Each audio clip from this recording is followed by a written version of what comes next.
성경 시편 1편 1절에서 6절까지의 말씀입니다. 우리 하나님의 말씀을 한 목소리로 같이 봉독하시겠습니다.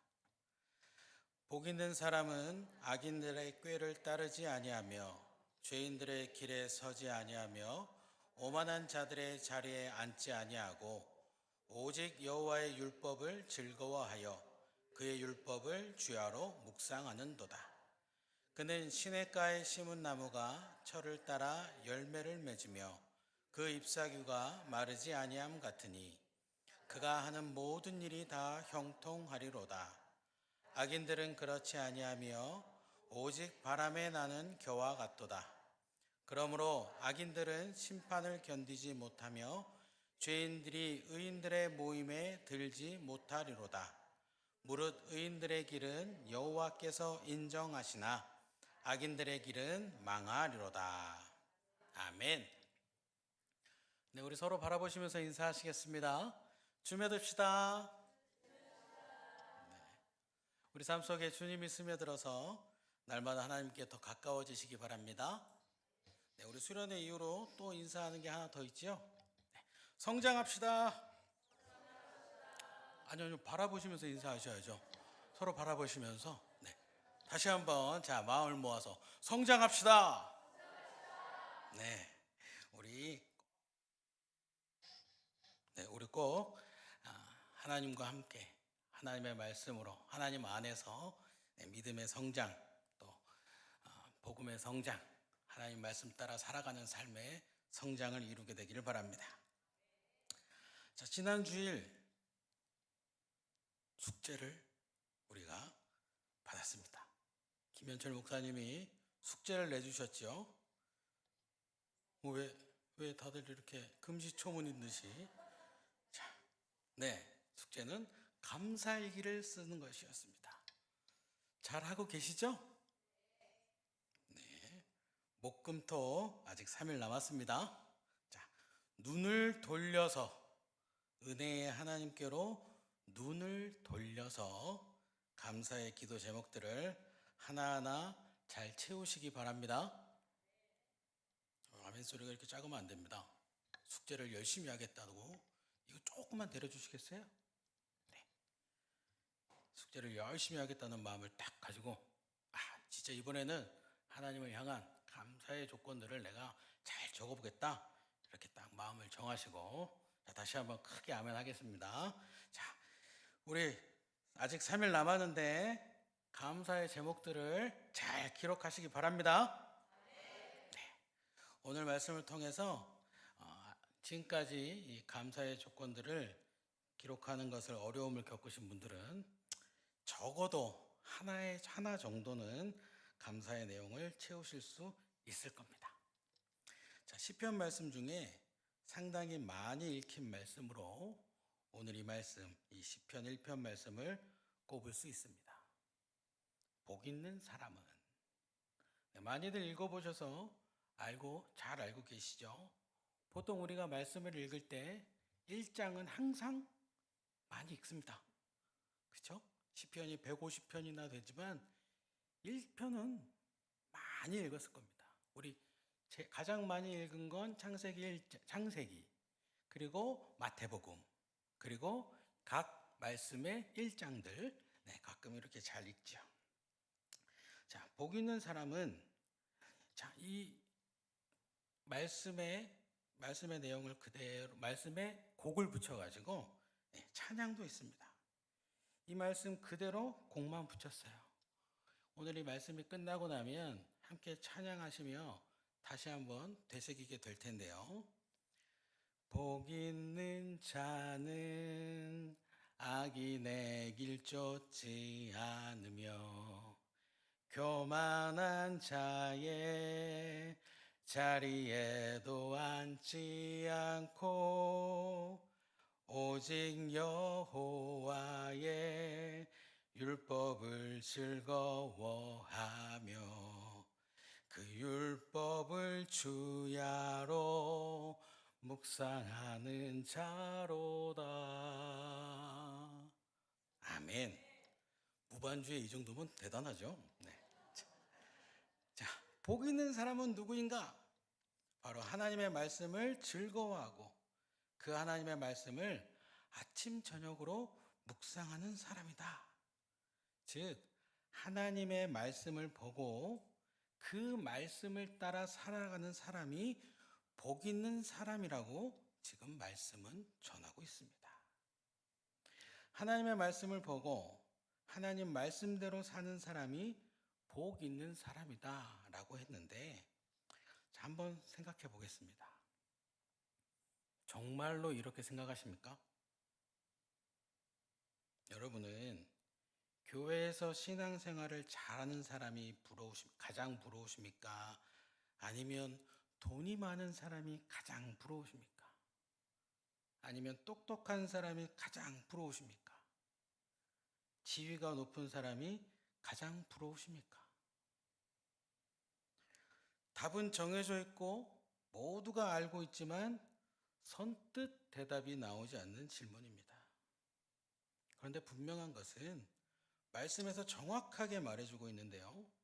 하나님께서 주신 축복은 하나님의 말씀을 보고 그 말씀을 따라 살아가는 것이라고 말하고 있습니다. 하나님께 예배드리는 하나님 백성으로 살도록 선택해 주신 것이 축복이다 라고 말하고 있습니다.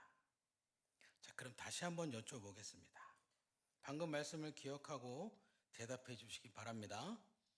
그러면 결국 누가 하나님께서 주신 축복을 받은 사람입니까?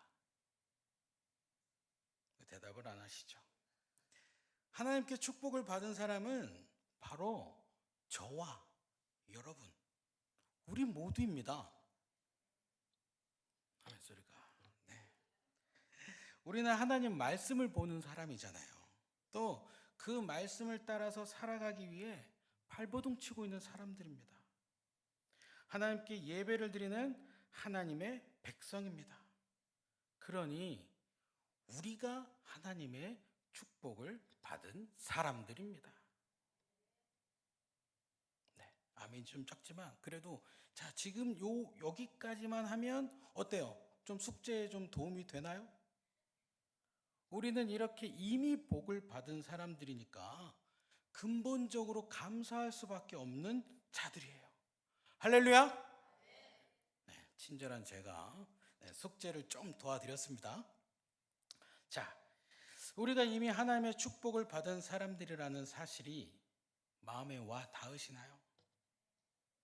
아직도 아멘이 조금씩 아멘 아멘 이렇게만 나오는 것은 머리로는 알고 있는데 내 마음이 그렇게 인정하지 않는다는 것이겠죠. 한번 말씀을 우리가 한번 살펴볼 텐데요. 시편 말씀은 150편까지 있습니다. 자, 그 말은 150개의 시가 종합되어 있다는 말이죠. 자, 그렇게 많은 150편의 시들 중에 가장 처음으로 나와 있는 말씀이 오늘 말씀입니다. 그게 무엇을 의미하는 걸까요? 가장 중요한 말씀이다라는 것을 의미해 주고 있습니다. 우리 시편 말씀을 계속 150편까지 읽으면 많은 내용이 있습니다. 하나님께서 언제나 함께해 주신다. 하나님께서 우리에게 너는 내 아들이다 라고 말씀하셨다. 이제는 걱정하지 말라고 하셨다. 어려움에서 건져주셨다. 인생의 목자가 되어주셔서 양인 우리를 인도해 주신다. 그 하나님께 감사하고 살라. 이런 등등의 다양한 시들이 기록되어 있습니다. 그런데 그 중에 가장 중요한 게 무엇인가? 바로 이 하나님의 말씀을 보고 그 말씀을 따라서 살아가는 것이다. 그 어떤 것들이 있더라도 이 하나님의 말씀대로 사는 것이 가장 중요하다. 이 우선순위를 바르게 알라고 오늘 말씀이 1번으로 시편 1편으로 기록되어 있는 겁니다.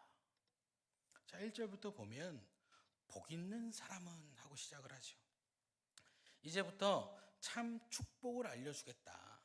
하나님의 축복을 받은 사람은 어떤 사람인가? 악인의 꾀를 따르지 않으며 죄인의 길에 서지 아니하고 오만한 자들의 자리에 앉지 않는다. 즉 자기가 내가 주인이 되어서 세상을 살지 않는 사람이라고 말씀하고 있습니다. 그리고 이어서 2절에 오직 여호와의 율법을 즐거워하여 그 율법을 주야로 묵상하는 자로다. 자기 뜻대로 살지 않는 사람인데 그러면 누구 뜻대로 사는가? 바로 하나님 뜻대로 살아가는 사람이다. 하나님의 말씀대로 살아가는 사람이 하나님의 축복을 받은 사람이라고 이야기해 주고 있습니다. 참 축복은 세상을 살아감에 있어서 하나님의 말씀대로 사는 것이다. 자, 그렇게 살아가면 그에 따라 부수적으로 따라오는 게 있는데 그것이 무엇인가? 3절 형통하게 된다라는 겁니다. 그런데요, 우리는 다른 게 아니라 이 형통을 부러워합니다. 말씀을 통해 분명히 보여주고 있는 것은 형통이 아니라 이 세상에서 잘 살아가는 것이 아니라 하나님 말씀 보고 그 말씀대로 말씀을 따라서 살아가는 것이 선행돼야 된다라는 것을 분명히 보여주고 있지만 우리는 때때로 자꾸 다른 것만 보고 있지 않습니까? 말씀이 이야기하고 있는 것은 우리가 살아가는데 하나님의 말씀을 우선한다면 그에 따라 형통도 따라온다라는 것이에요. 형통을 쫓는 게 아니라 하나님의 말씀을 쫓는 게 현명하고 올바른 모습이다라는 것을 분명하게 말해주고 있습니다.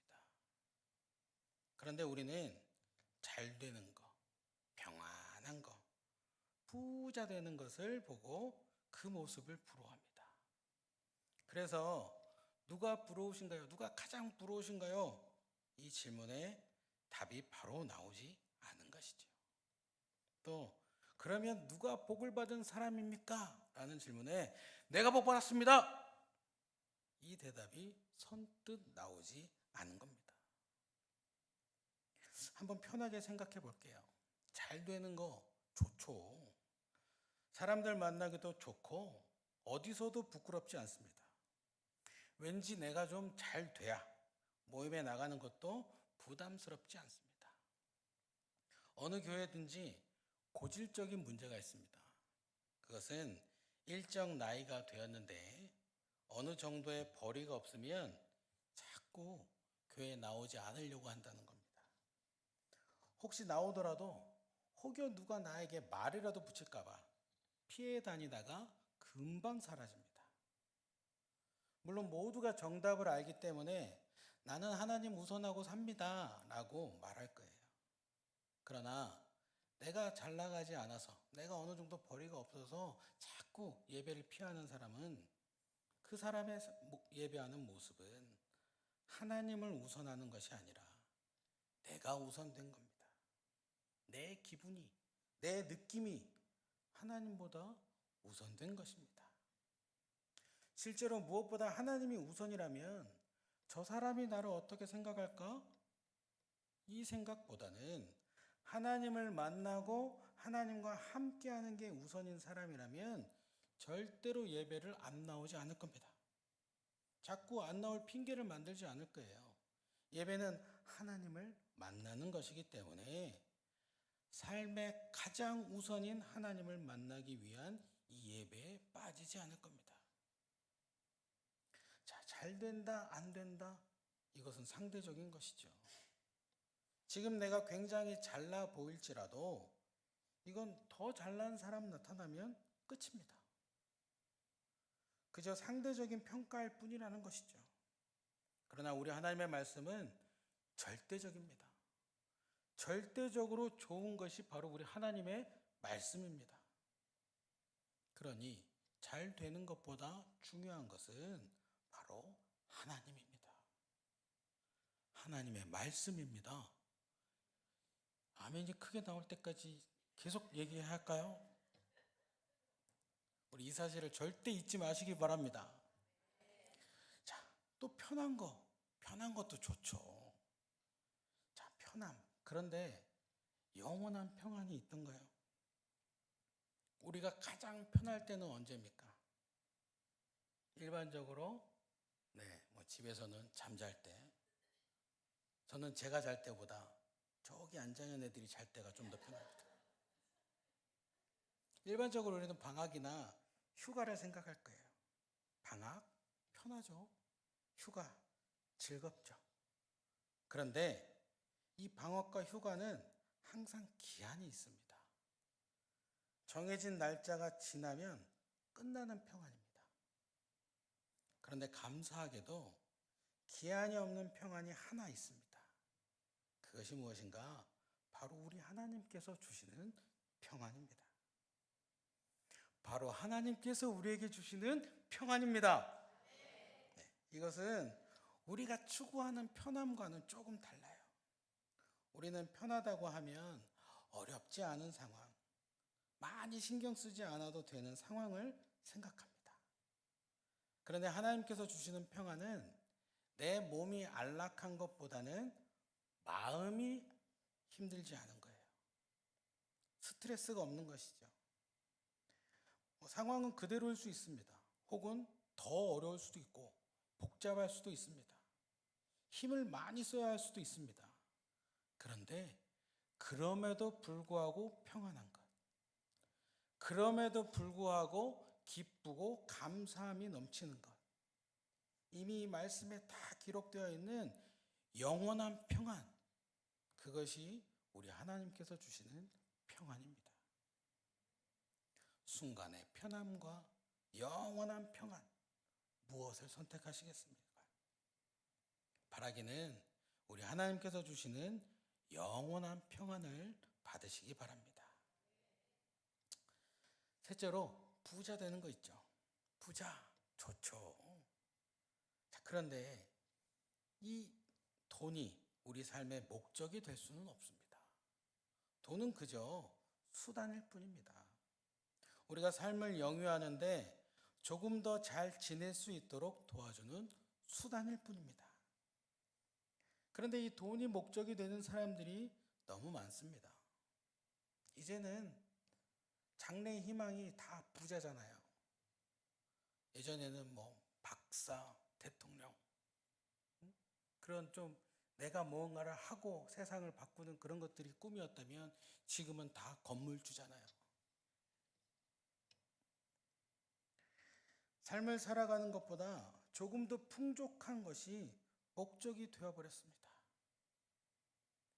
이것은 마치 조금 더 편하게 이동하기 위해서 자동차를 샀는데 그 자동차를 너무나 애지중지하는 나머지 자동차의 모든 지출을 하고 많이 안 타기도 하고 고장 날까봐 닦고 또 닦고 이동할 때 편하게 하려고 했던 게 집이 되어버리는 자동차의 모든 지출을 하는 것과 비슷한 경우입니다. 자, 결국 이런 행동들은 진짜를 놓치고 있는 겁니다. 금방 바꿔질 거, 없어질 거, 단지 삶을 도와주는 수단에 마음을 뺏겨버린 겁니다. 우리는 이런 수단의 마음을 뺏기지 말고 영원한 삶, 구원이 있는 또 우리의 삶의 목적이 되는 그 하나님을 보시기 바랍니다. 특히 말씀을 통해 보여주시는 목적이 되는 하나님, 그 하나님과 동행하시기 바랍니다. 자, 이어서 반대의 이야기가 나오죠. 4절. 악인은 그렇지 않고. 자, 무엇을 그렇지 않는다는 건가요? 하나님 말씀대로 살지 않는 사람이다라는 겁니다. 하나님의 말씀을 보지 않는 사람이다라는 거예요. 자, 이것을 조금만 바꿔서 말하면 우리가 말씀을 보지 않고요, 말씀대로 사랑하지 않으면 악인이 된다라는 겁니다.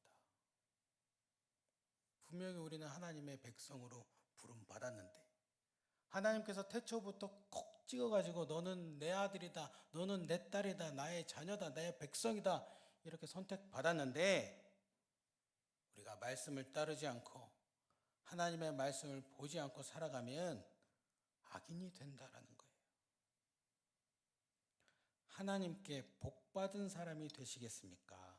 악인이 되시겠습니까? 우리 말씀에 더욱 힘써서 열심히 말씀 읽고 그 말씀을 열심히 따르고 살아서 우리 모두 하나님의 축복을 받은 자가 되기를 소망합니다. 자, 그렇게 우리 모두가 하나님의 축복을 받으면 자연스럽게 우리가 함께 있는 이곳, 함께 모여서 예배를 드리는 우리 교회는 하나님께 축복받은 교회가 되는 것입니다. 하나님의 은혜가 넘치는 교회가 되는 것입니다. 하나님께서 기뻐하시는 교회가 되는 겁니다. 우리 교회는 이제 정말 새로운 시작을 앞두고 있습니다. 최재원 목사님의 은퇴와 김현철 목사님의 취임. 앞으로 이제 많은 변화가 있을 겁니다.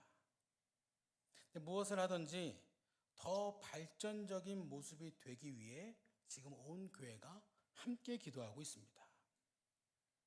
자, 그 중에 우리가 우선적으로 갖춰야 할 모습이 있습니다. 그것은 바로 하나님의 축복이 우리 교회 안에 넘쳐나야 한다는 겁니다. 하나님의 축복이 우리 교회 안에 넘쳐나야 한다는 겁니다. 자, 이를 위해서 우리 모두가 하나님의 축복을 받아야 되는 거예요. 그리고 그 시작은 뭐냐? 내가 하나님의 말씀을 항상 묵상하고 내가 그 하나님의 말씀을 따라서 살아가는 겁니다. 이것을 시작으로 우리 한 명 한 명이 하나님의 축복을 받게 되는 거고, 그 축복받은 자들이 모여서 우리 일산 영문교회가 하나님의 축복을 받은 교회가 되는 겁니다. 오늘 이 말씀을 항상 기억하시고 언제나 말씀 앞에 바르게 깨어 말씀 따라 살아가는 우리 모두가 되기를 소망합니다. 그래서 우리 교회가 하나님의 축복을 받은 자들이 모이는 교회가 되고, 그렇게 복 있는 일산 용문교회가 되어서 하나님께서 기쁘시게 사용하시는 그런 교회가 되기를 바랍니다. 결국 우리 교회가 하나님의 축복의 통로가 되어서 이곳 마두동 땅이, 일산이, 고양시가, 경기도가, 대한민국과 온 세계와 열방이 하나님의 은혜를 경험하게 하기를 주님의 이름으로 축원합니다. 기도하겠습니다. 참 좋으신 사랑의 하나님, 감사드립니다. 말씀을 통해 우리가 무엇을 우선하고 살아야 하는지를 알도록 해주신 것 감사드립니다. 오직 하나님의 말씀을 우선으로 생각하고 그 말씀을 즐거워하며 그 말씀대로 살아가는 것에 힘쓰는 우리의 삶이 되도록 인도하여 주시옵소서. 그 삶의 모습을 통해 우리 삶 가운데 하나님의 은혜가 넘쳐나기를 원합니다. 그리고 결국 우리 교회가 복 있는 교회가 되어서 이 세상 가운데 하나님의 은혜와 사랑을 전하는 축복의 통로로서의 역할을 감당하는 교회 되도록 인도하여 주시옵소서. 감사드립니다. 예수님의 이름으로 기도드립니다. 아멘. 말씀을 묵상하고